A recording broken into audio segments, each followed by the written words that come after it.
Salve, salve! Hoje, mais uma edição especial do nosso podcast do Conhecimento Podes Crer. Hoje a gente vai trazer uma temática extremamente relevante que é sobre gestão, sobre governança, sobre liderança. Conosco, um grande parceiro, um grande amigo, que já há muito transita pela gestão no estado do Piauí. Já, depois da vinheta.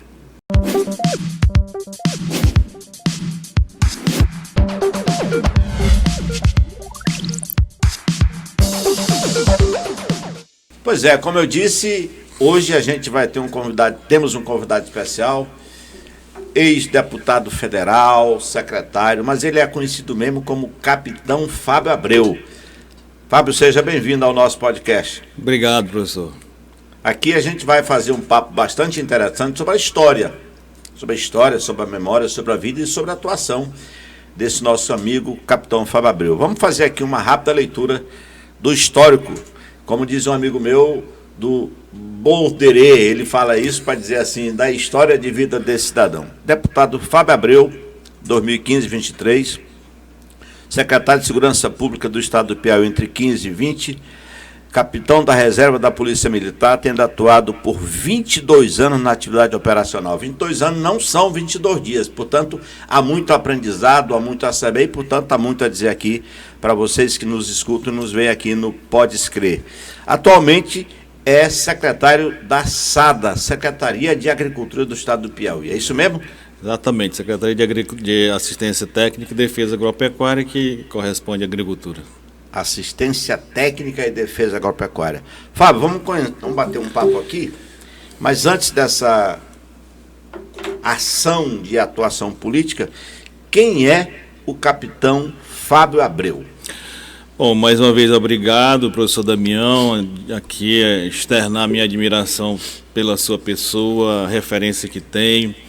Em momentos da minha história, que eu vou estar citando aqui, eu tive a oportunidade de ter como um grande professor, não o senhor, mas um outro amigo seu, que eu tenho certeza, é o nosso professor Libonato. Mas assim, Fábio Abreu é um cidadão, filho de um casal lavrador, né, pai e mãe, e logo cedo, porque na história da nossa família, da minha mãe e do meu pai, principalmente da minha mãe, tinha aquela coisa de trabalhar para uma família tradicional. E a família, principalmente da mamãe, trabalhava mais para a família de um juiz na cidade de José de Freitas. E esse juiz tinha uma filha, alguns familiares dele, que moravam em Fortaleza. E a partir de determinado momento, ele escolhia uma das filhas do meu avô para ir passar um período morando lá em Fortaleza. Então, começaram por as minhas tias mais velhas e chegou o momento da minha mãe. Só que a minha mãe, antes de ir sozinha, ela, eu diria assim, antecipou o casamento. E casou com meu pai e a lua de mel já foi ir para essa cidade chamada Fortaleza, aqui no nosso estado do Ceará, morar nesse sítio dessa família. Como é o nome do seu pai e de sua mãe? O nome do meu pai é Antônio Alberto, né, da Costa, e o nome da minha mãe é Raimunda Abreu de Oliveira Costa, que chamava ele de Antônio Abreu. Não tinha nem Abreu no nome, mas era conhecido como Antônio Abreu. E o papai começou esse trabalho lá, e lá nasceu minha irmã, e depois eu nasci lá. Ainda era um povoado, uma extensão da cidade de Fortaleza, o Eusébio, que hoje é a cidade da grande Fortaleza. Mas muito cedo, a partir logo de 2 anos e meio, eles cumpriram lá a missão e retornaram para José de Freitas. Para a gente situar quem não está vendo e ouvindo, isso foi em que época? Eu nasci em 72, então ela deve ter ido para lá em 69, por aí. Porque nasceu minha irmã, depois nasceu eu e a gente retornou para José de Freitas. Nós fomos morar na zona rural da cidade de José de Freitas e nasceu mais o meu outro irmão, né, o Antônio. Nessa sequência, ele na mesma labuta de lavoura, e foi chamado para cuidar de um sítio já aqui em Teresina, ali no povoado Boa Hora. onde funciona a indústria de cana-de-açúcar. Nós conhecemos como Convap, né? Hoje é Grupo Olho d'Água. E a partir da chegada lá, nasceu outro irmão. Então, somos 4, né, ao todo. Esse nasceu já aqui em Teresina, morando lá no povoado Boa Hora, irmão mais novo. E a partir daí a gente começou, o papai não fez diferente, né, cuidando desse sítio, trabalhando lá na roça. E lá foi a minha primeira unidade escolar. Eu tenho um orgulho grande de dizer que coloquei o pé aos 7 anos de idade, né, naquele período a gente começava a estudar aos 7. Então eu coloquei o meu pé numa escola pública, na primeira oportunidade de estudar. E quando tirei o pé de uma unidade, de uma escola, de uma universidade, também foi pública. Então toda a minha vida foi em escola pública. Bom, do início até o final. Essa escola existe ainda? Existe a unidade escolar Conselheiro Saraiva. Lá era o professor Raimundinho, o professor Raimundo Batista. Ah, tá. O professor nosso, que é pai de alguns professores aqui, o professor Moisés. Moisés, que é uma lenda, dá aqui um abraço no velho Moisés, meu colega de universidade estadual. A professora Dorinha. Então Dorinha, falei com ela recentemente, foi para os Estados Unidos, num projeto aí do governador Rafael, de levar os gestores para imersão no sistema educacional americano. Então, a minha origem escolar foi com o professor, né? Então, o pessoal dizia assim, primeiro que a nota dele, eu falo para o meu filho, né? Digo, Miguel, João, eu recebi a minha nota era 100, não era 10 não. Então o professor dava 100, 90, né? Aí como é, papai? Eu digo, não, é porque ele fazia esse incentivo para nós. Então a gente tirava, era 100. Aí alguns parentes meus que já moravam aqui em Teresina, dizem, não, tu vai te dar mal, por quê? Porque o professor, ele tinha uma característica, a letra dele não era, ela era toda assim, praticamente desenhada. Não era, como chama, cursiva, mas era quase que é estranha a letra dele, e a gente aprende com aquilo. Aí o pessoal dizia, ei, quando tu chegar em Teresina, que lá a letra é emendada, dizia assim, tu vai te dar mal e vai ser reprovado. Eu vim para Teresina com esse medo, né, de será que eu não vou conseguir escrever, porque ele fazia, a letra tudo era separado. E aí eu vim aqui para Teresina, nós viemos para o Disseu. Você já veio direto para cá? Foi direto para o Grande Disseu. Não existia. O Disseu praticamente não tinha nada. Ninguém queria nem morar no Disseu, porque olhava para alguém que via com os pés sujos de barro, já sabia que morava no Disseu. Havia um estigma de que quem morava nessa região era periferizado, era uma região totalmente discriminado. Ainda tem mais. O nome, né? O pessoal que morava no Disseu queria chamar Disseu. Mas para discriminar mais ainda quem morava aqui, chamava de Tararé. Isso. Então era uma ofensa para quem morava, quem se irritava com aquele negócio de chamar a gente de morador do Itararé. E na verdade é um nome muito bonito, né? A gente, por até desconhecimento, as pessoas que moram no próprio bairro tinha essa discriminação. Teve aqui conversando com a gente, não pode escrever, o Ayrton Costa, que foi meu aluno aqui na UESP, no curso de História. E ele até fez uma análise desse nome Itararé aqui para nós. Eu já conhecia, mas as pessoas que não conheciam... Fonte jorrante. Foi interessante conversa com ele. Então, a partir daí, eu vim estudar na escola Odílio de Brito Ramos. Ontem mesmo eu estava comentando com uma pessoa, ela falando que tem uma filha dela que estuda na creche ali próximo da UESP. E aí eu falando da minha história, né, de que estudei no Odílio. Naquele tempo... Isso aí foi em 79, foi? 85, aí 85. Assim. Era orgulho você estudar ou no Pires de Castro ou no Odílio. Então era os professora dois Inês, a diretora. Professora Inês, era a nossa diretora. Né? E aí, mas nesse período, professor, assim, já lá, ainda na Boa Hora, óbvio que quem tem pais dessa origem começa que nem os pais, né? Então o papai me levava na roça tranquilo. Ainda criança, eu e meu irmão, depois de mim. Depois chega exatamente a Convap lá na região. Então, o que aconteceu? Fomos cortar cana. A gente cortava cana. Quer dizer que você chegou a cortar cana? Cortei cana, eu recebia o pagamento por tonelada cortada. E era aquela coisa, criança praticamente. Então a gente... Quer dizer, hoje seria uma discussão em torno do trabalho infantil. Total. Ali foi trabalho infantil, porque... A gente era medida a nossa produção por tonelada. E eu até gosto de lembrar quem era o anotador, né? Chamava de Gato, quem fazia até essa parte era um genro do professor Raimundo Batista, que hoje é policial civil. E aí a gente... Só que tem um detalhe de todo esse processo, né? O papai, por exemplo, o objetivo dele era continuar na roça. E os filhos também continuassem a mesma linha. Ele tinha essa visão. Ele tinha essa visão. Sua mãe também tinha essa visão ou não? Visão diferente, o que, digo muito assim, salvou a nossa atuação de hoje foi a mamãe. Pronto. A mamãe é quem determinava, que queria que fosse estudar, então tinha aquela dificuldade, tinha aquela tradição, porque lá na Boa Hora só tinha até a 4ª série.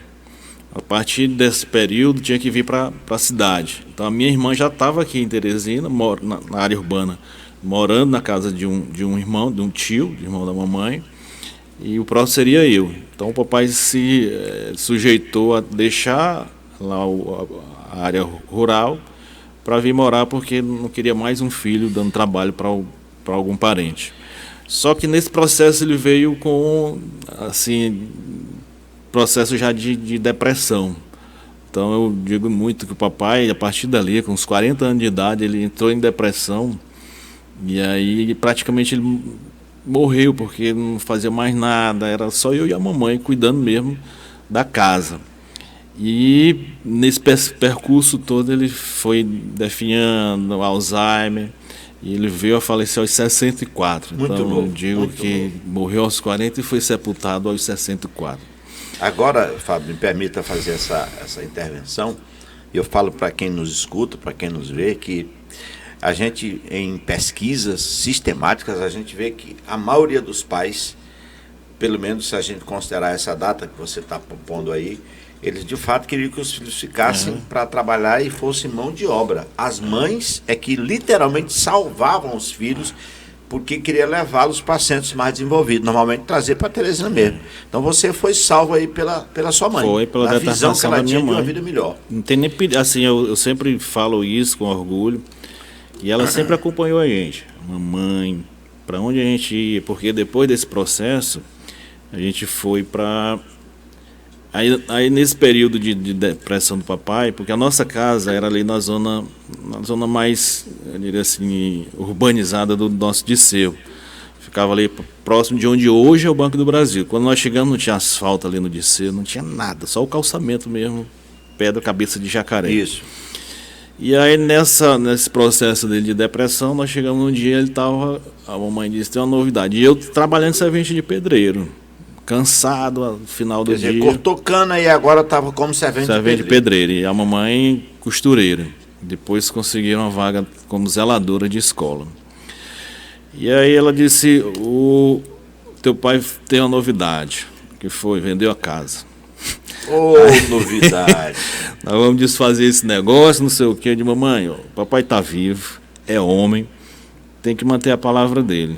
Aí ela chamou ele, Antônio, pois tu agora vai fazer o seguinte, procurar uma casa. Aí foi pior.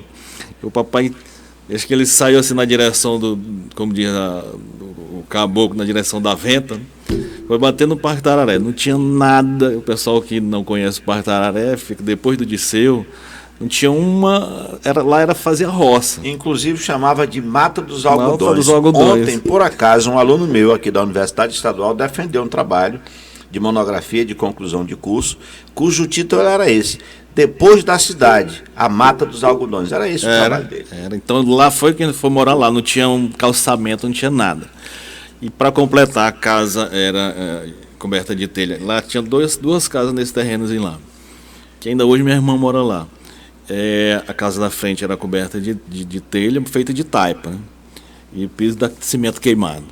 E a casa de trás, que ficou para os 3 homens, era coberta de palha, parede de palha e chão batido mesmo. Rapaz. Não tinha banheiro. Quando você pensa que não fica ruim, o que está ruim piora, né? Porque vendeu a casa no Itararé, que tinha dificuldade, mas era uma casa num bairro mais ou menos bem estabelecido, já para ir para o Parque Itararé, que não tinha nada. Nada, não existia Renascença, não existia Redonda, não existia nada naquela região. Quer dizer, tem coisa que piora, né? Aí piorou. Só que eu, como jovem, meu irmão também, ninguém estava ligando para aquilo. Agora minha irmã, que era mulher, já lá seus 18 anos, 19, ela chorava de vergonha. tinha namorado, não deixava chegar nem perto da casa e tal.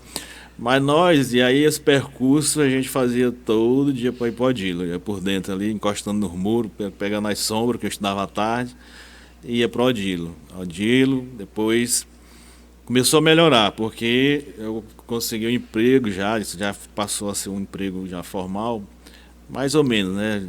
Que eu ainda era menor de idade, na rodoviária, vendendo passagem. Então a partir dali já começou a melhorar as coisas.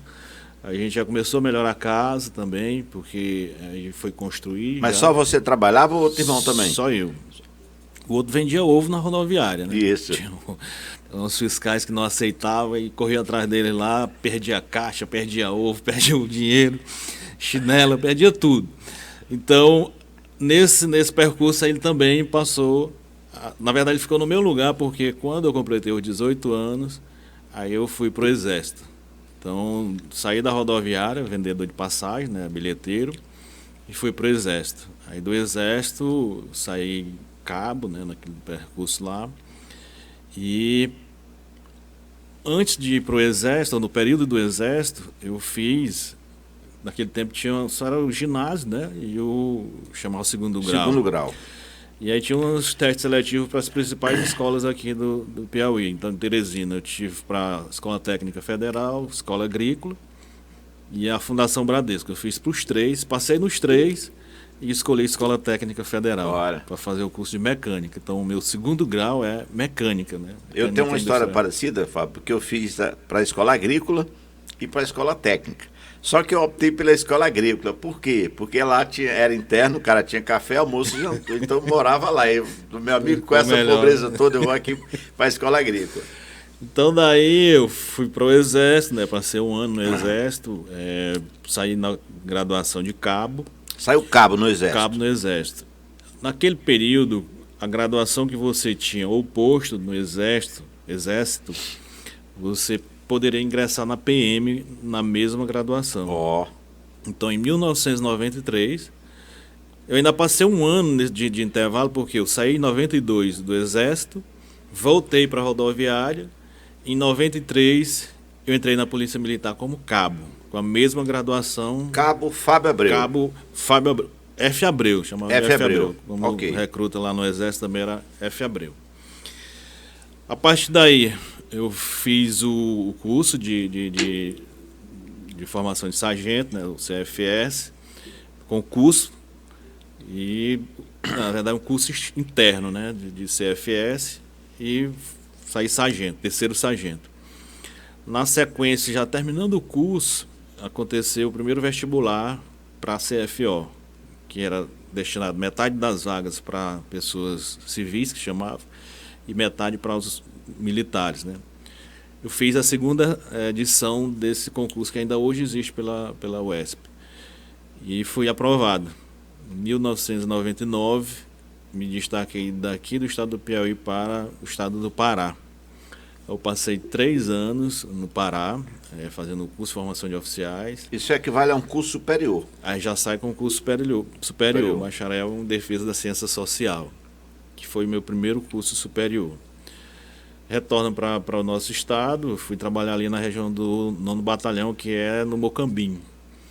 Aí, aspirante, nesse trabalho, iniciou-se um processo que, na verdade, existia aqui uma unidade especializada no nosso estado chamada COI. O COI teve um problema com relação à ocorrência ali na Meroca e ele foi extinto.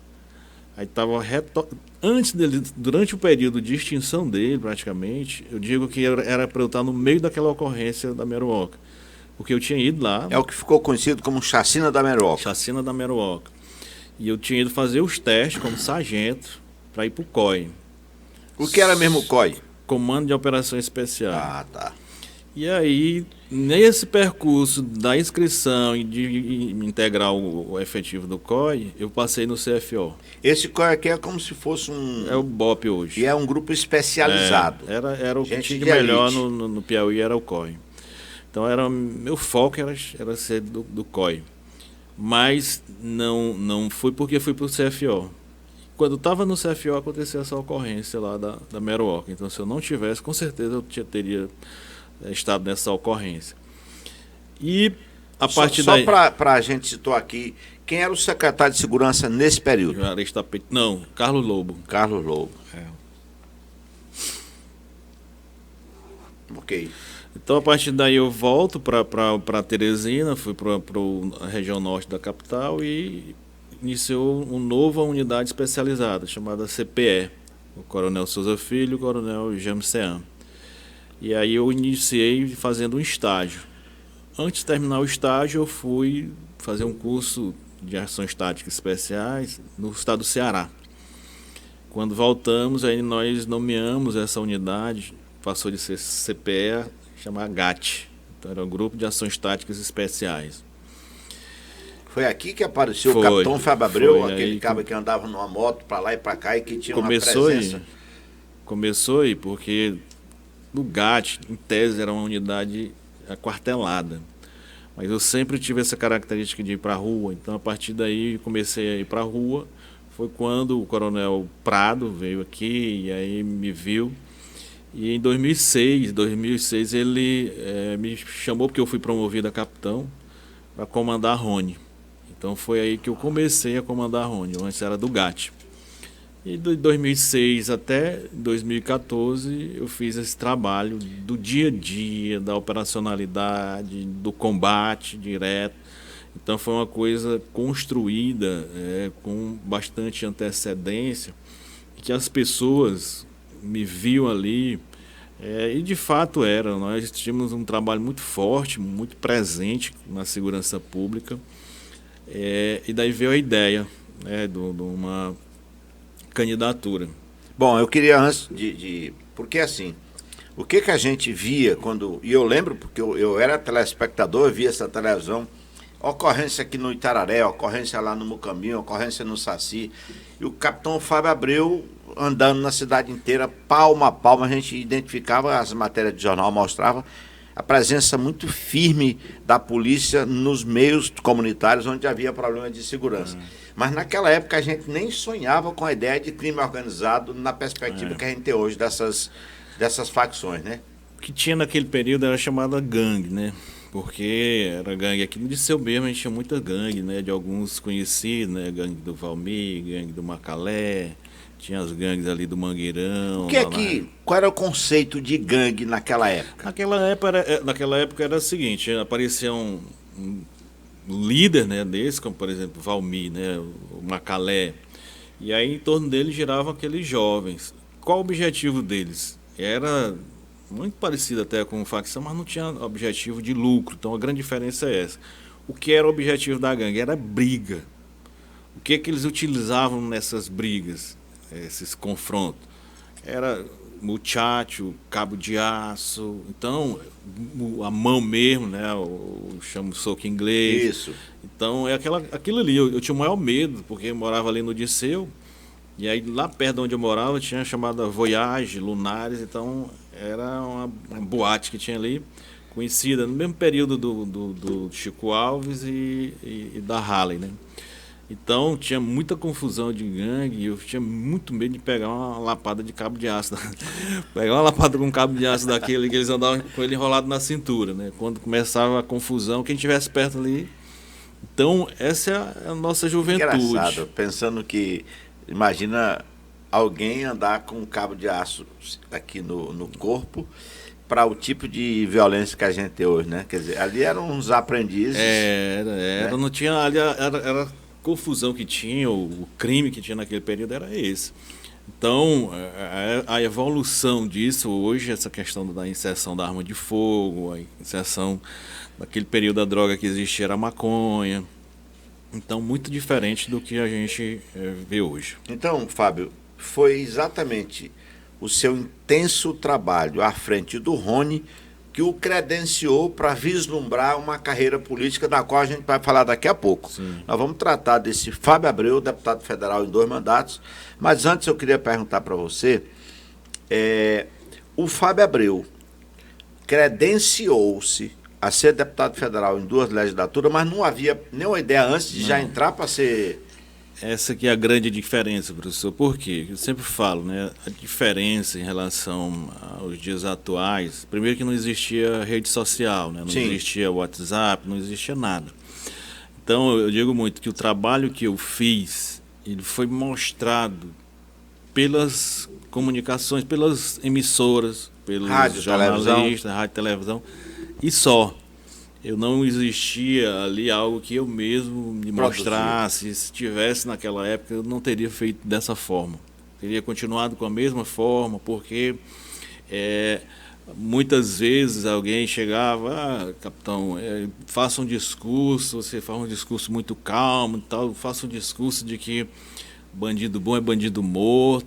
Digo, olha, eu vou continuar com a minha linha, não vou mudar o meu discurso também, porque eu não acredito nesse tipo de profissional, porque nós estamos aqui para aplicar a lei. Eu não tenho um problema nenhum, às vezes o pessoal, naquele período tinha aquela questão de não mostrar, não ser mostrado, eu não estou fazendo nada de errado. Então o que eu estou fazendo aqui é dentro da lei, tanto que eu nunca fui condenado em nenhum processo. Você imagina você ter 22 anos de efetivo serviço ali, morando dentro de uma bota, como diz, dentro de um coturno, e nunca ter sido condenado, processado, é porque fez tudo dentro da lei. Fez tudo dentro da lei, ou porque existem dois tipos de policial que tem esse tipo de ficha limpa, né? Diria assim, que cada policial tem uma ficha, né?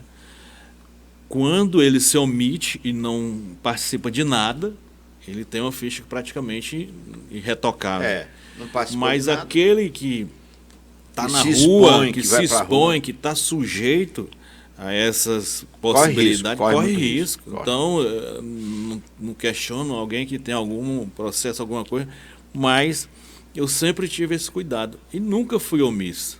Então, é muito claro, essa participação dos policiais que trabalharam comigo sabem todas as principais ocorrências e todas as ocorrências que eu estava ali à frente falando é porque eu participei delas.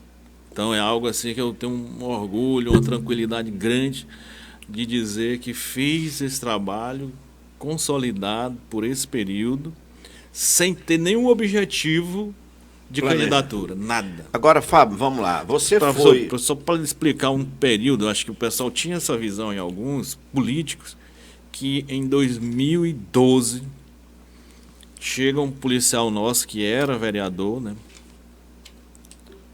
O R. Silva. Sim. Disse, capitão, eu vim aqui porque o senador Ciro lhe convidou para ser candidato a vereador em Teresina. Eu digo, eu não estou fazendo esse trabalho, eu estou aqui para questão de política. Então, respeito o senador, mas o meu objetivo aqui é trabalhar mesmo. Tanto foi em 2012.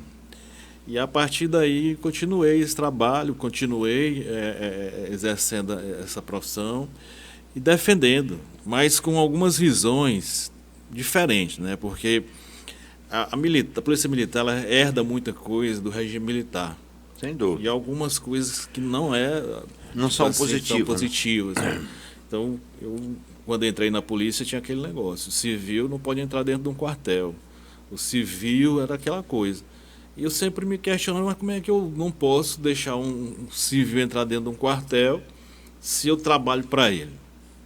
Só que eu era cabo, não tinha poder de decisão, não tinha nada. A partir daí, com a ascensão, já como sargento, eu fazia algumas ações envolvendo as pessoas, numa limitação grande, né? Eu lembro muito bem que eu fui trabalhar ali no PPO, onde hoje tinha uma caixa d'água ali no Parque Piauí. E quando eu entrei na polícia, eu fui trabalhar ali na chamada Companhia do Promorá. A sede não era ali, mas tinha um PPO ali na margem da BR. E eu já fazia algumas reuniões com o efetivo e algumas pessoas da comunidade, como cabo. E sargento... O que é o PPO? É o Posto de Policiamento Ostensivo. Isso aí é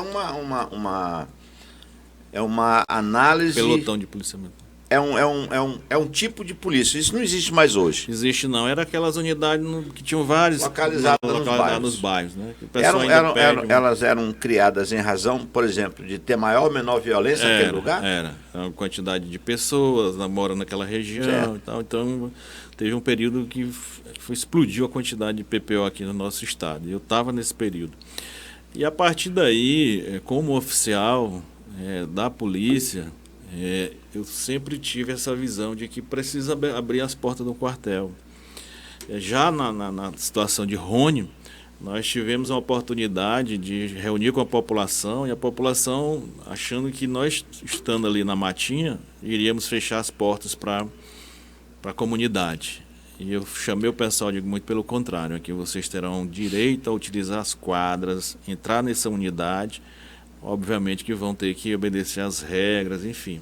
E assim a gente sempre trabalhou. Foi daí que surgiu um outro projeto que eu ainda defendo esse projeto, fortaleci, ele hoje está bastante fragilizado, que é o projeto chamado Pelotão Mirim. Então, Sim, mesmo na Rony, teoricamente uma unidade especializada, eu já abri as portas para a inserção do Pelotão Mirim.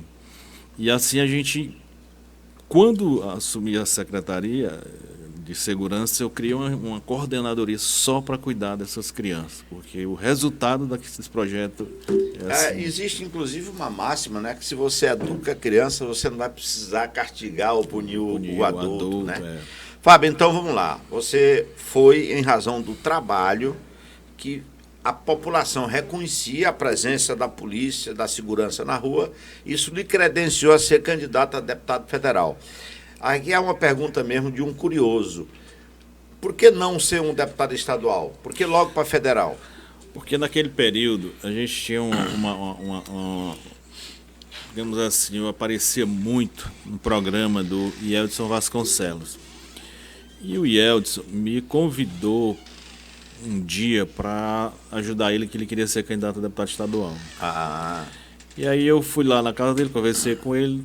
Tá bom, vou ver como é que a gente vai ajudar. Cheguei em casa, eu liguei para ele, digo, Yeldson, tem uma forma da gente te ajudar. Tu sai estadual e eu saio federal. E assim nós começamos a ideia, e até mesmo também, porque o que é que eu imagino, né, dentro dessa minha visão de estar buscando fazer algo mais concreto, a questão da força e da atribuição do estadual e do federal. O estadual ele age muito na lacuna do federal, porque o federal faz uma lei, se não tiver algo no estado, o estadual normalmente faz. Mas, assim, da bandeira que eu sempre defendi, era necessário a questão do deputado federal. Então, foi esse também um grande, o principal objetivo foi exatamente esse, de buscar colaborar mais assim, incisivamente com uma força maior, no nível necessário para a segurança. Não teve outro objetivo. O objetivo principal foi a segurança pública naquele momento, né? Naquela época você foi assim, vamos dizer, uma explosão de votos. Foi. Quantos votos você teve? 80 mil votos. Na primeira verdade, eleição. Foi uma explosão dentro da minha capacidade, mas eu fui o último colocado. Sim. Nessa eleição em 2014. Mas você, aqui, eu estou colocando que 80 mil votos naquele cenário, considerando alguém que nunca tinha tido uma experiência eleitoral, que estava vindo de um segmento da Polícia Militar que fazia um trabalho de rua, que não tinha estrutura e não tinha uma tradição na política, é muito voto. Muito voto, muito né? voto. Foi daqui que você, então, saiu para ser secretário de Segurança, porque foi eleito deputado e credenciou para... Então, em 2014, eu fui eleito o deputado federal. Em 2015, ao assumir, o governador Wellington Dias, que também tinha ganhado a eleição, me convidou para ser secretário de Segurança. Então, dentro daquilo que a gente observou da segurança pública, eu fiz toda uma análise, né? Nós estávamos numa situação muito delicada, índices altos, uma complicação grande e um desafio muito grande. Então, algumas pessoas, principalmente da minha família, o que é que vai fazer, não sei o quê. Diga, desafio, eu tenho que enfrentar, eu não vou me furtar a enfrentar esse desafio. Não é melhor ficar lá? Diga, seria muito tranquilo, seria muito melhor e tal. Mas eu preciso dar essa contribuição como secretário. Então, nós entramos na secretaria, não tinha abastecimento nem das viaturas. Aquela história que a gente ouvia muito na TV, o carro da polícia sendo empurrado, não tem pneu, isso tudo era fato. Tudo era fato, era realmente como estava, né? E a partir dali, o governador decretou estado de emergência, estava a questão da Força Nacional forte, solicitamos o apoio da Força Nacional e foi dali que nós começamos a enfrentar e a organizar a segurança pública. Por quê? Porque nós montamos uma equipe e nós fomos trabalhar a questão dos planos de segurança pública. Nós tivemos o primeiro plano de segurança pública da segurança do Estado na nossa gestão. Então, nós fizemos um plano participativo. Nós fomos aos 12 territórios, ouvimos as pessoas, os reclames, voltados especificamente para a segurança pública. É daí que surge, por exemplo, e aí eu tenho um orgulho grande também de ter trabalhado essas questões na nossa gestão, que foi a questão das unidades integradas, né? Você tem 2 ou 3 instituições. Aí tem uma unidade aqui da Civil, a unidade da PM no mesmo município. Então, nós criamos, a partir dali, desse estudo, desse plano, a chamada Unidade Integrada de Segurança Pública, a chamada UISP, né, que o secretário Chico Lucas hoje deu continuidade, está fazendo... Quer dizer que essa coisa que hoje tem mais publicidade já foi pensada por você lá atrás. Já foi executada. Nós tivemos a primeira UISP entregue lá na cidade de Elesbão Veloso. A delegacia que tinha lá queimou, pegou fogo, e aí nós construímos uma outra unidade. Houve um movimento de parar a BR lá em Gil Boés, e aí nós também fizemos a segunda unidade integrada de segurança pública na cidade de Gil Boés. E assim são vários, Jatobá, Domingo Mourão, que ficaram já prontas e já o secretário Chico Lucas entregou. Uma outra ação que a gente fez dentro desse estudo foi exatamente essa questão de qual o maior reclame da população. Roubo de celular. Esse já era isso. Então, a partir daí, nós fizemos esse plano e nós instituímos a primeira unidade de recuperação e devolução de celular, que foi a partir de 2019, por aí assim, que nós começamos numa unidade que é chamada de CAP, né, Divisão de Captura. Então, eu chamei o delegado Willian, delegado, vamos fazer essa unidade aqui para restituir e entregar para as pessoas. Então, nós entregamos muitos celulares, fazendo solenidade ali na Delegacia Geral, o delegado James também participou dessa recuperação. E a outra, aquela questão do BO, né? Nós trouxemos o BO universal, porque uma vez uma pessoa me procurou, morava no Disseu, foi furtada lá na região ali do 1º DP, que é no centro, mas percebeu lá no Disseu. Aí foi a delegacia do 8º e lá disseram que tinha que ir lá no 1º. Já pensou, rapaz? Então eu chamei o delegado Marcelo, João Marcelo, me diga uma coisa. Se a pessoa registrar o BO lá no 8º, tu não pode botar esse BO, porque ele era o chefe da estatística, acho que hoje é. Lá para o 1º DP, pode. Por que não faz? Não, nunca tiver, depois faz. Então, a partir dali, nós passamos a registrar qualquer lugar, a pessoa podia registrar, e a ocorrência que ia para o distrito, não era a pessoa que tinha que voltar lá, porque ia ser mais um prejuízo para aquela pessoa. Rapaz, sem dúvida. Então, a dificuldade que a gente teve foi a Polinda, porque tem várias características, mas mesmo assim era feito o registro lá numa delegacia, mas a pessoa tinha que ir lá na Polinda depois, quando ela tivesse um tempo maior. Mas o registro de emergência podia ser em qualquer unidade. E a questão da parte estrutural, né? Nós tivemos assim um orgulho grande, porque eu lembro que houve uma ocorrência de um incêndio de um ônibus, de um acidente ali na região de Redenção do Gurgueio. O pessoal solicitando a parte do DNA, nós não tínhamos laboratório. Aí nós ficávamos pedindo para Brasília, Paraíba, Maranhão, o Ceará. Até o Maranhão já estava na frente da gente. Já estava na frente da gente. Nós fomos o último estado a ter um laboratório de DNA. A vantagem de ter sido o último é que foi um dos mais modernos, né? Porque todo equipamento moderno, então nós instalamos. Também esse já laboratório. Tinha experiência dos outros para fazer, já tinha experiência dos outros. O pessoal da Senasp foi quem fez a parte de material, né, de equipamento, nós fizemos a estrutura. E aí uma unidade que eu sempre falo, né, o delegado gosta de falar, capitão, fala dessa unidade que foi o senhor que fez, não sei o quê. É o delegado Bareta na delegacia de homicídio, né? Ele fica dentro daquele espaço. O Bareta é uma lenda. É uma lenda. Eu vou trazer o Bareta aqui para conversar com ele. Eu fui professor dos filhos dele, no Projúris. E aí o delegado Bareta recebeu aquela estrutura, né? Uma estrutura muito adequada. Ainda hoje funciona lá com bastante. Então essas ações na segurança, a gente nesse período, né, de 2015 até 2018 me proporcionou essas questões, porque eu saí de 80 mil votos, né?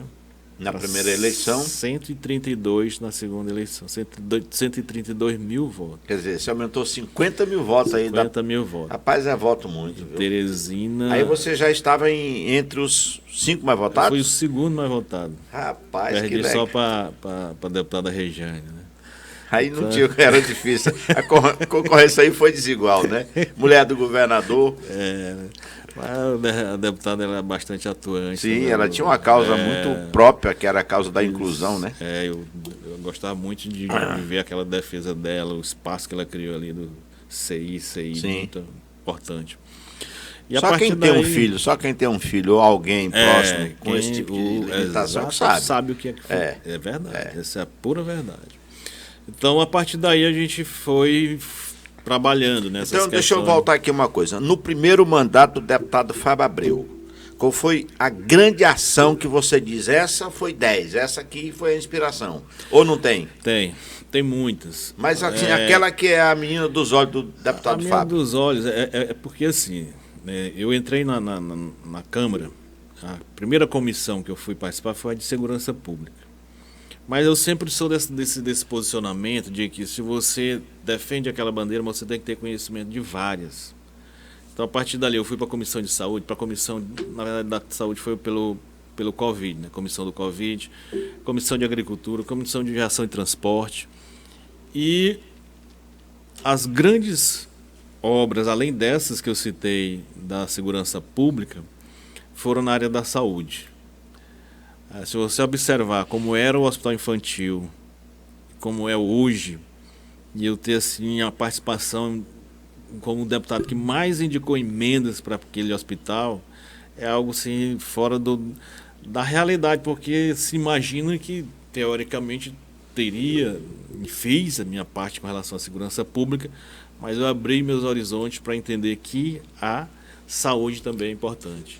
Então nós colaboramos com o Hospital Infantil, com a modernização, reformulação do Hospital HGV, aquilo que saúde também tive uma grande quantidade de emendas, HUT, indiquei emendas para o Hospital HUT e para o Natan Portela também. E as unidades do bairro, né? Porque depois você vai mandar para nós, porque a nossa produção pega todas essas informações e coloca literalmente em dados. Quando as pessoas forem nos ver e nos ouvir, ela vai saber, o deputado federal mandou essa emenda de tantos milhões para lugar tal. Isso é porque, inclusive, informa as pessoas, porque às vezes as pessoas não sabem. Quando olha Fábio Abreu, pensa em segurança. E as pessoas perguntam, professor, por que? Mas era do Disseu. Eu tentei. Parece que o prefeito Firmino, ele tinha um negócio assim, quando eu começava a indicar emenda para um asfalto, que eu queria terminar o asfalto todinho do Disseu, ele botava a emenda, ele fazia lá com a prefeitura, tipo, pois tá bom, quando eu vou indicando... Boa, mas essa concorrência é boa.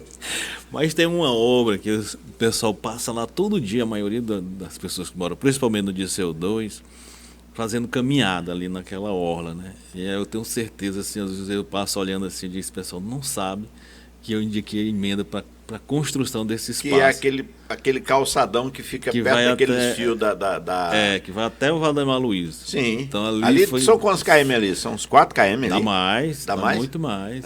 Então, aquela obra espetacular. É uma obra espetacular. Eu fico assim, o pessoal do Disseu não sabe que eu indiquei. Eu vou dizer para você, eu que sou da região também não sabia. Eu sou um sujeito relativamente bem informado, não sabia. Que a gente só vê a obra como sendo um recurso da prefeitura, não é.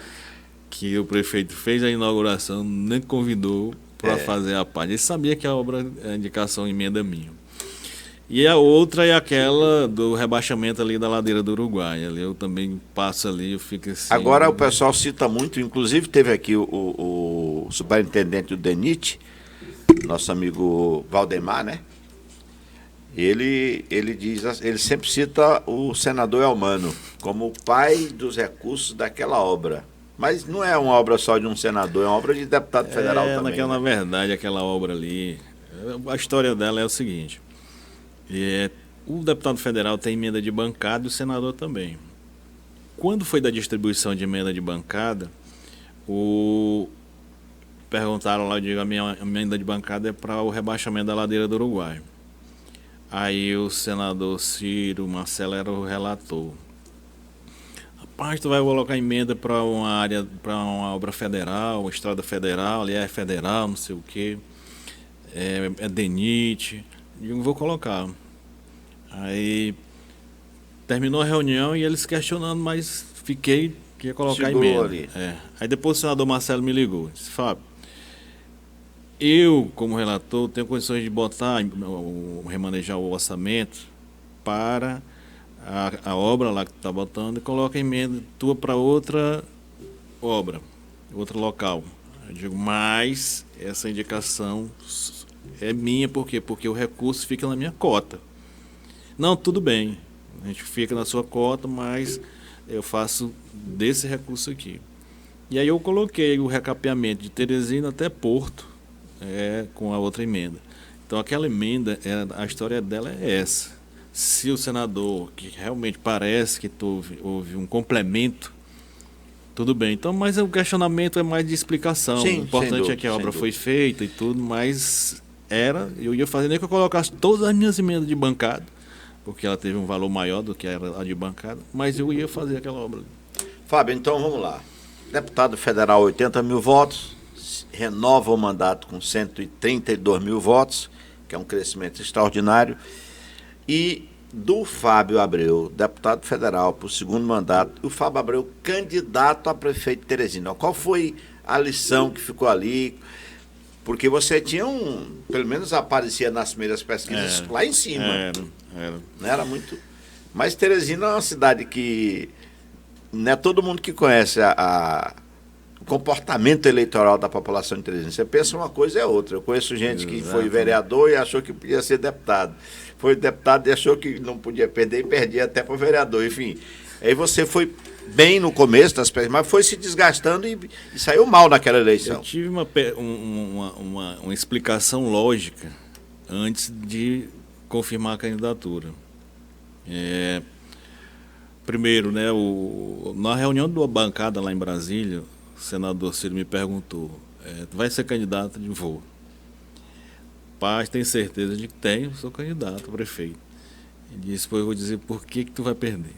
Ele disse disse. Por que, senador? Porque nós ainda não decidimos quem é o nosso candidato. Quando nós decidirmos que entrar, disse, tu tem quantos candidatos a vereador?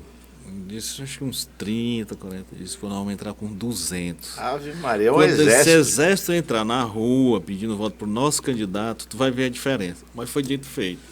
Então eu estava em segundo lugar nas pesquisas, de vez em quando o Facebook relembra aí algumas coisas, aí está lá, segundo lugar nas pesquisas. É exatamente essa diferença. Então, mas essa análise do senador Ciro, que é um conhecedor, tanto é que é senador há bastante tempo, ela, por exemplo, não valeu para a eleição do Fábio Novo agora. O Fábio Novo, se a gente pegasse o Fábio Novo em candidato a prefeito, com um exército de vereadores pedindo voto para ele, e o outro candidato que acabou vencendo, que hoje é o prefeito, não tinha essa quantidade de vereadores. Então existem algumas nuances que precisam ser explicadas e que só a quantidade de vereador em si não é assim, determinante. Acho que essa campanha, essa eleição do Fábio Novo, ela é totalmente assim, atípica. Não tem como a gente avaliar pelo prisma normal de uma eleição, né? Mas assim, o próprio situação, eu, em função disso, teve um outro detalhe, que esse, com certeza, a maioria das pessoas não sabe. Mas o Firmino... Vai saber agora. Pois é, o prefeito Firmino, ele foi almoçar lá em casa. Cheguei lá, ele já estava lá, e aí ele disse, eu vim aqui para te convidar para ser meu candidato a prefeito. Aí eu fiquei assim... Rapaz... Vou. Então, qual era a exigência? Que eu saísse pelo PSDB. Nesse tempo eu estava no PL. Aí eu ainda lancei a proposta, disse, prefeito, pois, tudo bem, desde que eu seja candidato pelo PL. Ali eu vi a reação dele, aí ele disse, não, eu vou verificar com o pessoal, não sei o quê, mas praticamente ele... Disse então, a partir dali também começaram a parte, porque todo mundo sabe da parte das campanhas, dos, né? bastidores. Dos bastidores, então foi desse não que nós começamos essa questão das quedas também nas pesquisas. Então eu acredito assim, do que houve naquele processo, Teresina, mesmo com toda essa estrutura de exército e tal, o próprio Firmino perdeu, né, com o Montezuma. Então a gente também tira essa lição de que às vezes, quando o povo faz determinadas ações, até diria assim, sem fazer uma avaliação bem feita, acontece o que aconteceu com aquela eleição. Fábio, vamos ver agora aqui um outro ponto da nossa conversa. Deputado federal, uma boa votação para quem era apenas um militar da rua, aumenta a votação para 132 mil votos, que é muito voto, vai para uma eleição de prefeito, é mal sucedido, aí você vai de novo para candidato a deputado federal e perde a eleição, né? Qual é, na sua explicação, na sua visão, quais são as razões, quais foram os fatores que levaram você a perder essa terceira eleição para deputado federal? Assim, Teresina, historicamente, ela sempre escolheu algumas pessoas para chamar de seu e votar. Mas se a gente observar, eu fui o único que Teresina escolheu por 2 vezes. Nós tivemos o fenômeno da Trindade, poderia ter sido a segunda vez, mas ela não cumpriu o mandato. Tivemos o fenômeno do Afonso Gil, nós tivemos o fenômeno do Marlon Sampaio e depois o fenômeno Fábio Abreu por 2 vezes. Na minha primeira eleição eu tive 62 mil votos. Só em Teresina? Só em Teresina. Na segunda eleição eu tive 61.900. Quer dizer, então, manteve. Praticamente a mesma coisa. Só que um detalhe, e o próprio Rafael, quando era secretário de Fazenda, me fez essa observação. Ele disse, olha, a eleição de 2022 vai ser uma eleição totalmente diferente do que foram as eleições do passado no nosso estado, em relação a deputado federal, que era. E de fato era assim. Se você observar, de 10 vagas que se disputavam, nós tínhamos em média 12 candidatos fortes. Tanto que no meu período eu fiquei na vaga do Hugo Napoleão, né? Mas era outros candidatos ali no máximo 3 competitivo. Na de 22 nós tivemos em média 20 candidatos competitivos. E o que acontecia em regra com esses 12 das eleições anteriores? Tinha um foco no interior do estado. Por isso Teresina sempre destinava a votação para candidatos ali novos, né, diferente, aquela coisa. E no caso de 22 não. Se você observar, nós temos vários nomes com a votação expressiva. Tanto que a votação maior em Teresina foi 26 mil votos. Não teve nenhum candidato com mais de 26 mil votos. Que foi a 62 mil votos lá atrás. Eu tive 62 mil votos. Então, houve uma pulverização muito grande de votos e uma grande quantidade de candidatos, com potencial de votos que foi realmente. Nós tivemos Mano com muitos votos aqui, tivemos Marco Aurélio, tivemos a Regiane que foi a primeira, o Merlão. Então, Merlão tem uma votação interessante. Vários candidatos que tiraram muito votos. Nós vamos ter, secretário, outros momentos aqui. Nós vamos fazer o podcast 1, 2, 3 com o Fábio Abreu. Mas vamos falar agora do Fábio Abreu, secretário de Agricultura, secretário da Assistência Técnica, né? Como é que está hoje o trabalho? Como é que o Piauí está nesse cenário de agricultura familiar, de zona livre de aftosa? Conta aí um pouco desse seu trabalho à frente da secretaria. Reacendeu a secretaria que tinha pouquíssima visibilidade. Esse eu digo que é o segundo grande desafio que eu tive como gestor. O primeiro foi exatamente a situação que nós recebemos na segurança pública. Nós deixamos a segurança pública, eu sempre dizia, ela fica pronta para movimentar R$1 que seja, mas ela movimenta rápido porque a estrutura ficou enxuta, ficou azeitada, como se diz. E é o que a gente observa hoje, né? E aí parabenizar mais uma vez aqui o secretário Chico Lucas. Mas a SADA, por exemplo, ela entrou, eu cheguei na secretaria, assim, fiquei horrorizado com a situação que estava a estrutura física da então Emater. E a partir daí, com nosso objetivo, o mesmo desafio de buscarmos a gente continuar inovando, renovar as estruturas físicas, eu consegui fazer um trabalho que hoje pode-se dizer que a assistência técnica, a figura tão assim amada em Emater, os técnicos amam esse sem nome, dúvida. amam aquela instituição, e nós tivemos esse cuidado de fazer com que ela fosse mantida, né, e potencializada. Então, a partir daí, nós... A Emater tem, inclusive, um centro de treinamento, né? Que aquilo ali é o meu próximo objetivo de recuperar aquele centro, que é o sonho dos técnicos, que é o sonho dos trabalhadores, e eu tenho trabalhado para que nós possamos recuperar aquele espaço. Então, a partir daí, nós reformamos a sede. Hoje a sede é uma estrutura uma das mais modernas que temos das secretarias. Eu, inclusive, fazer uma inauguração muito simbólica aquilo ali. E as unidades do interior. Hoje nós temos pessoas que chegar em Bom Jesus, é a coisa mais bem organizada, Campo Maior, Piripiri, Parnaíba, Floriano, Rio Grande, Jaicós. Jaicós é uma situação terrível e hoje os técnicos lá trabalham num ambiente assim, muito bom, o ambiente dessas unidades. A parte de estrutura de veículo, porque eu fui a uma reunião lá em Valença, né, no mês que eu assumi. E aí eu vi os técnicos lá, eles reclamando, eu disse, tudo bem. Hoje eu estou aqui para ouvir vocês. Não vou cobrar. Mas vocês vão ver como é que vai ficar essa estrutura e a partir daí eu vou cobrar porque nós precisamos chegar lá na ponta da linha para assistência, que é um dos pontos mais importantes da parte de agricultura, da pecuária. Então tudo isso começa na assistência. Não existe nada de investimento, de empreendimento que não tenha assistência pública. Nós temos alguns órgãos, fazemos parcerias, aqueles grandes empreendimentos têm a sua assistência privada, mas a população carece da assistência pública. O que é, vamos assim, como diria meu pai, trocando de miúdos, o que é a assistência efetiva que a secretaria leva para o trabalhador lá no interior onde ele está?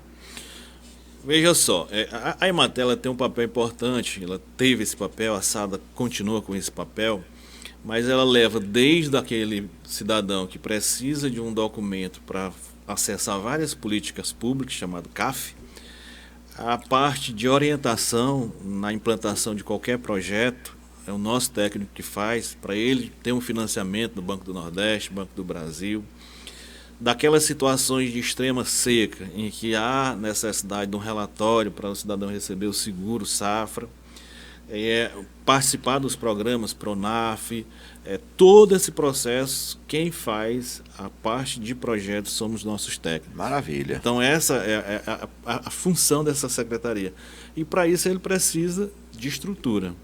É por isso que nós estamos reestruturando, é por isso que nós vamos dar um carro para cada técnico, nós vamos dar um computador para cada técnico, as condições, o sistema que ele vai operar permite localização georreferenciada. Então, é uma situação que nós vamos cada vez melhorar. Eu estou bastante otimista, nós vamos coordenar um programa chamado Sertão Vivo, que vai levar essa questão de uma solução definitiva para o problema da seca, né? Que as pessoas não têm noção de como é a dificuldade da falta de água.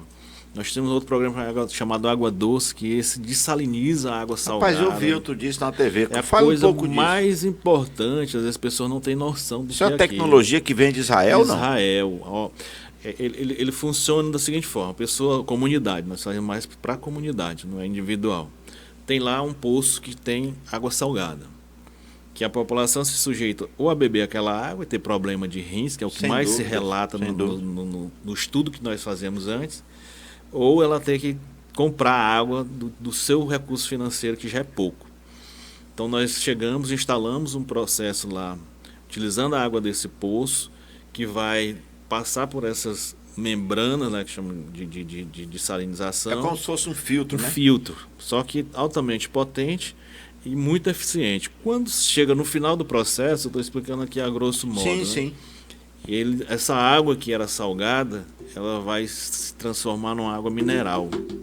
Até melhor do que a mineral. A gente faz alguns testes, os índices que ela alcança, muito melhor do que da água mineral. Isso já tem quantos? Nós já temos são 190 sistemas que a gente vai até o final dessa gestão. Nós temos muito mais do que 100 sistemas funcionando. Isso... Agora mesmo eu vou fazer uma caravana de inauguração de mais de 20 bases, todas voltadas na região dos Cerrados, né, do Cristalino Piauiense. Um projeto desse custa quanto? Bom, ele tem algumas variações, né? Porque tem um projeto, os iniciais, ele não tinha uma placa solar. Esse agora já vem com placa solar, para não depender de prefeitura ou de associação, para não gerar despesa. Quer dizer, se faz um, vai melhorando. Vai melhorando, né? Em tese, os primeiros era apenas para água de consumo humano. Os que tem agora, nós já utilizamos parte dessa água para o consumo de animais. O sistema o original, que é esse recurso do governo federal, ele só é para a questão da água. Nós temos aqui já em alguns municípios a utilização daquele dejeto lá de água para a plantação, né? Pouquíssimas plantas se adaptam ou conseguem sobreviver com essa água, mas nós temos algumas que são propícias da região, né? Palma forrageira, triplex, erva-sal, e algumas que estão sendo estudadas pela Embrapa, que estão sendo liberadas para que a gente possa fazer as plantações. E criação de animais que se adaptaram ao camarão e a tilápia. Rapaz, que coisa. Quer dizer, é lindo o projeto. Rapaz, um negócio desse, quer dizer, só quem mora num lugar desse, que não bebe água, a não ser que compre, que tem um benefício desse, é que entende o quanto o governo é fundamental nesse momento. E é uma coisa que é uma solução definitiva, né? A população se organiza, elas têm lá o espaço, lá elas são treinadas, capacitadas para elas operarem o sistema. Quer dizer, vão ter autonomia, não vão depender dividem lá, se querem regra, eles estabelecem os dias que vão ser entregue a água e recebem uma fichazinha para controlar, para cada família ter um quantitativo. É uma coisa muito interessante e muito eficiente. Rapaz, quando você for inaugurar um desse aí, eu queria acompanhar, porque eu acho muito bacana. Eu sempre falo, eu queria que cada piauiense, aqueles que não conhecem, tivesse a oportunidade de conhecer aquele projeto. Rapaz, isso aí, quando eu vi na TV, eu digo, meu Deus do céu, que isso é uma revolução, rapaz. Eu sou outra revolução que a gente tem, que essa eu defendo, né? Principalmente lá na SADA, é a simples implementação de um kit de irrigação. As pessoas não sabem o que é um kit de irrigação.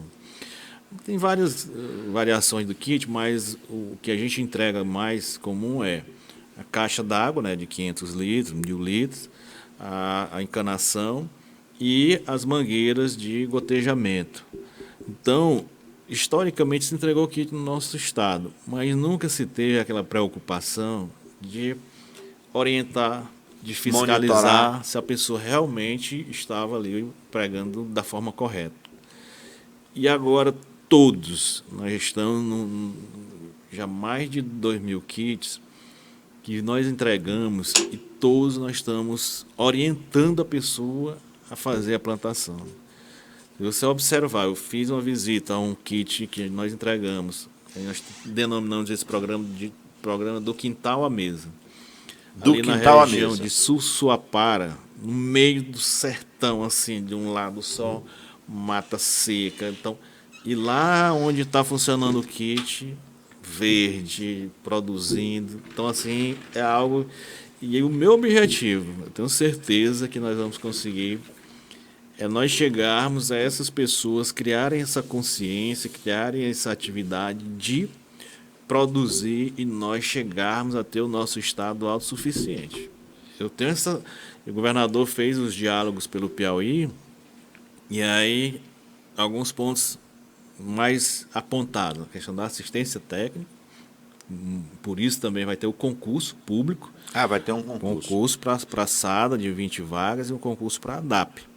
Então vamos ter 40 vagas na secretaria. Isso é para engenheiro agrônomo, para técnico agrícola? Engenheiro agrônomo e técnico agrícola. E veterinário, né, no caso da ADAP. Então esse espaço nós vamos somar o kit ao poço também. Então o poço, placa solar, kit de irrigação. Vamos fazer essa revolução, nós vamos ter condições de ter uma Ceasa dessa abastecida, de Com ter o produtos mercado daqui. abastecido com produto daqui. Foi nessa linha que eu, como deputado, na primeira indicação de emenda, eu já fiz indicação para o Cinturão Verde aqui de Teresina. Trator, caminhão, implemento, tudo. Então, isso aí a gente está trabalhando bastante. Um outro ponto é que, associado à SADA, existe a ADAP. A ADAP tinha um trabalho, mas estava totalmente, eu diria assim, desativado, com necessidade de uma visão mais incisiva, que Ousada, era né? as campanhas de vacinação. E aí nós indicamos João Rodrigues para ficar à frente da ADAP, e aí ele trouxe a situação da febre aftosa. Capitão, a febre pode ser combatida e nós podemos sair da condição de vacinação e passar para ser livre. E depois vamos atrás. Então a gente foi junto ao Ministério, ver quais eram os protocolos, e aí foi avançando, foi avançando. E a própria situação fez com que a gente se adequasse acompanhando os outros estados, como por exemplo Maranhão, Pernambuco, ou a gente ia ficar isolado numa situação de não poder comercializar com esses estados.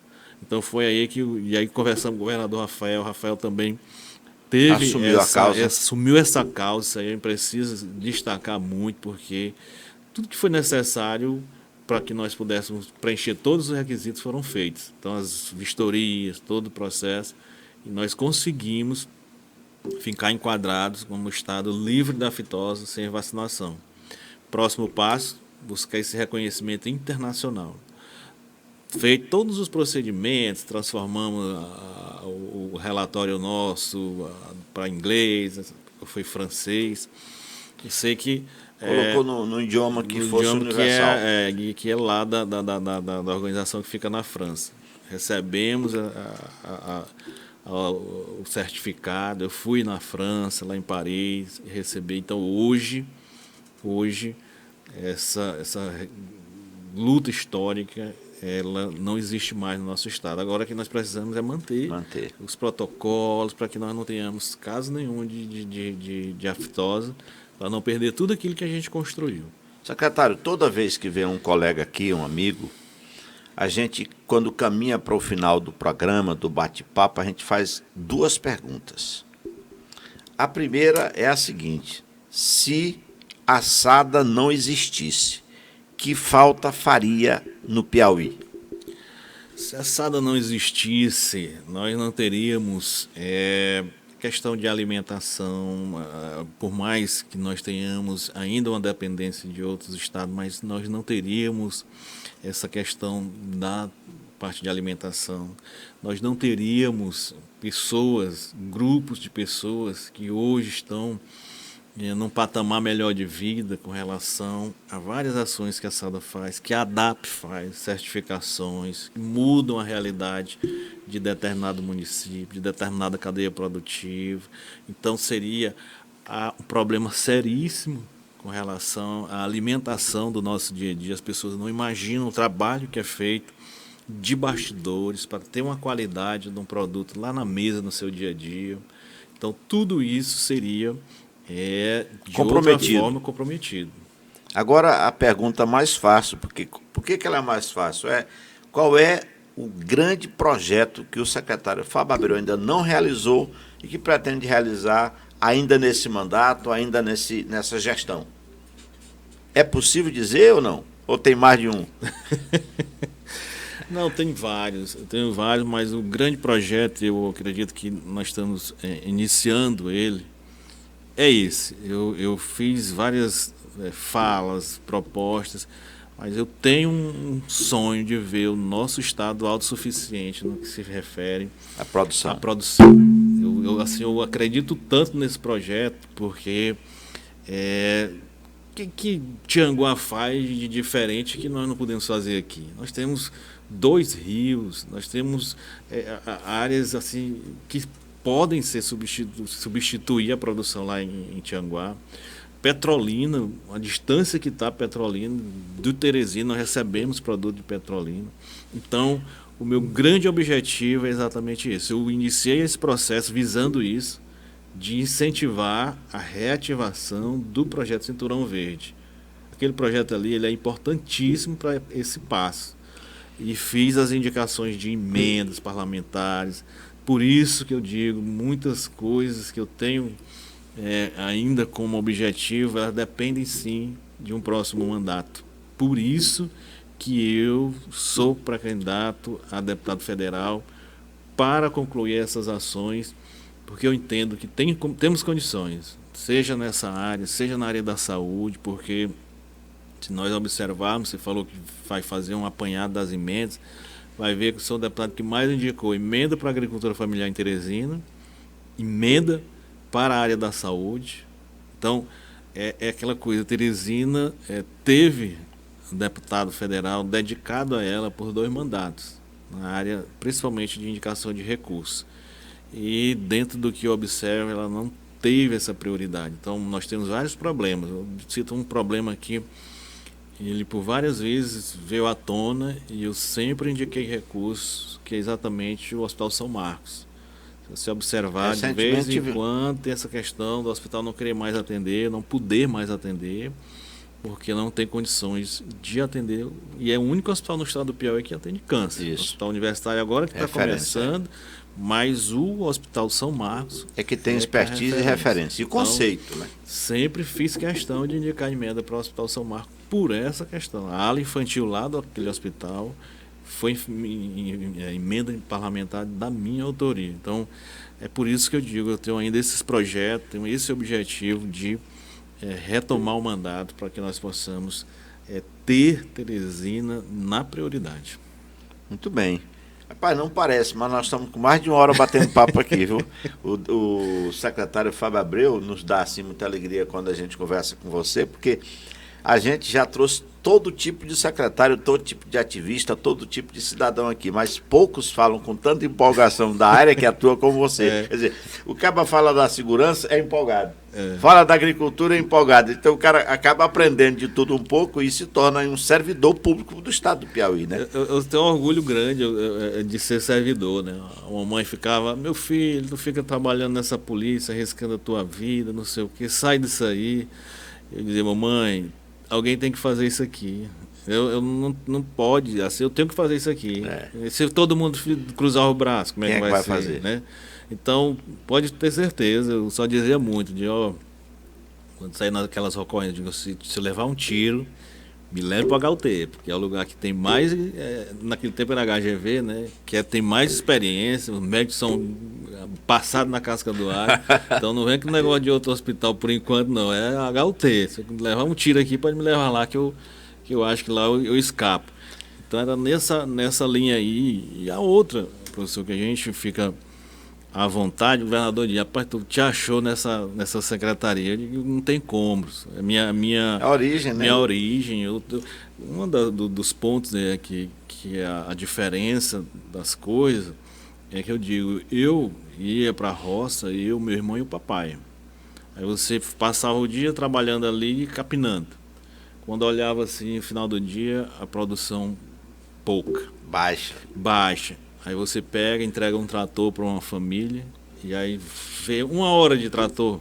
Então, vê o esforço que foi economizado.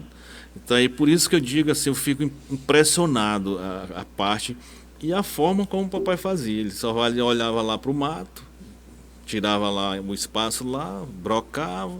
Era o único serviço que ele não deixava a gente fazer, né? Porque ele disse que arrebentava a gente com machado. Mas o resto era para fazer tudo, e fazia. E a partir dali, queimava, esperava chover, plantava, aquela coisa toda. Tudo no empirismo. E hoje, nós temos que proporcionar a esse cidadão que ainda quer viver na roça, quer trabalhar na zona rural. Nós temos 30% da nossa população ainda vive na zona rural, o estado com maior proporção de pessoas que vivem na zona rural, e nós precisamos sim, é por isso que o governador tem sido muito incisivo nesse sentido de priorizar a zona rural, para que nós possamos ter essas pessoas mecanizadas, tecnificadas, informatizadas e com conhecimento. Esse é o grande objetivo, um concurso, nós vamos fazer uma parceria com as escolas agrícolas, de formação agrícola, que são técnicos, esses jovens vão estagiar na SADA. com a nossa farda, vão ter os nossos técnicos como supervisor, nossos concursados, para que nós possamos ter lá na ponta da linha uma pessoa sendo orientada de forma científica, né? Porque é um estudo. Não dá mais para fazer no empirismo. No empirismo, não. Então, esse que é o grande objetivo também. Secretário, a gente está caminhando para o final do nosso bate-papo. Nós queremos agradecer a sua presença, porque a gente sabe que esses diálogos, e aí quando a gente montou o podcast, a nossa intenção é exatamente essa: devolver à sociedade, através de informação de qualidade, de prestação de serviço que é feito, que muita gente não enxerga, é invisível, que as pessoas passassem a ter conhecimento disso. Então a gente deixa aí o nosso microfone para você fazer as suas considerações finais para a gente tomar um café e encerrar esse bate-papo do Pode Escrever Gestão de hoje. Só agradecer para o seu espaço realmente como esse, aqui que se tem uma informação verdadeira, aqui que se tem uma conversa franca, aqui que se tem uma conversa aberta. Pode crer que realmente o que se conversa aqui é dentro daquilo que se vive, você fica à vontade para falar, para explicar algumas situações que as pessoas não sabiam, mas acima de tudo é a informação que as pessoas têm a respeito da pessoa de uma forma até diferente, né? mais à vontade. Mas eu sempre busquei, e é uma questão que eu faço, né, de levar as coisas a sério. Eu não consigo observar ou olhar para uma situação e não levar a sério. Eu levo a sério muito as coisas para que elas possam dar certo. Eu acredito muito que nós temos condições de reverter a fome no nosso estado, no nosso país. As pessoas, um discurso, não é realidade que nós precisamos mudar ela. Mas não só a questão de reduzir ou de acabar com a fome. Nós precisamos de um passo a mais, que é tirar essas pessoas da pobreza. E só se faz essa pessoa sair da pobreza com um incentivo inicial e a partir dali ela conseguir andar com suas próprias pernas. Eu acredito muito nisso. Por isso que defendo, vou atrás de provocar as pessoas para que elas possam participar, ter mais atividades no seu dia a dia, naquilo que elas escolherem, dar as oportunidades, que eu acho interessante. Nós estamos bastante evoluídos nisso, a educação melhorou, nós precisamos desse start na área também da agricultura, pecuária que está se desenvolvendo, o agro também associado a gente acabou nem falando, mas de modo mais detalhado e específico, mas outro dia eu vi um programa sobre incentivo à criação de galinha caipira. Por que eu estou recuperando isso aqui? Porque às vezes as pessoas pensam que são projetos grandiosos, mirabolantes. Não. Para mudar a vida das pessoas, como elas estão, no local onde elas estão, investimentos baixos, simples, podem resolver e fazer a diferença. É dali que se surge uma grande cooperativa. O governador trabalha muito essa questão e é fato, né? Se nós tivermos uma região que nós vamos ter um programa desse que falou aí com relação a fomento, né? Fomento rural, que nós incentivamos na região ali de Valência, Pimenteiras, a questão da inserção do peixe. Lá nós temos vários programas, ou várias pessoas que vão fazer parte do fomento rural, mulher, que vai ser específico para a criação de peixe. Então eu começo a criar ali uma rede de distribuição de peixe, de produção, que vai, sem dúvida nenhuma, abastecer aquele mercado ali, ou além daquilo ali.